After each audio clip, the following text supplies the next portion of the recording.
In the biblical key section you explained that God prepared the Jewish people for 4,000 years for the coming of the Messiah, Jesus, and prophesied and witnessed his coming fulfilled, through John the Baptist. So you say he was to be accepted by the Jewish people and not crucified, and that this was God's original will for Jesus. How then do you explain the passage in Isaiah 53 that predicts Jesus' suffering and that he would be eliminated because of our suffering and pierced for our crimes? It is true. In Isaiah 53, the suffering and death of the Messiah is foretold. There are many and more passages in the Bible, though, that prophesied that the Messiah would come as the Son of God and King of Kings, establishing the kingdom of heaven on earth. You can see these prophecies in Isaiah 9:11 and 60 and other verses in the Old Testament, and also in the New Testament in Luke 1:31-33.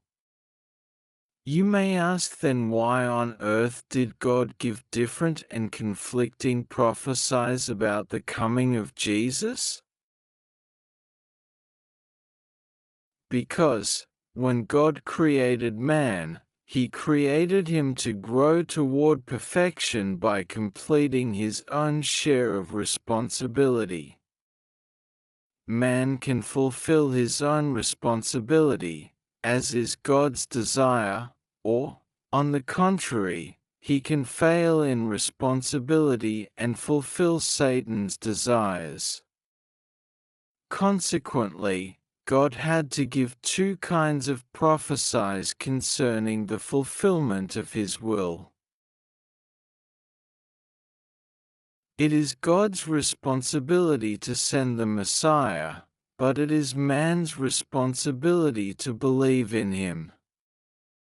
Unfortunately, by not accepting Jesus, John the Baptist and the Israelites failed to complete their part of the responsibility, and to be delivered from the false dominion of Satan by accepting and through Jesus.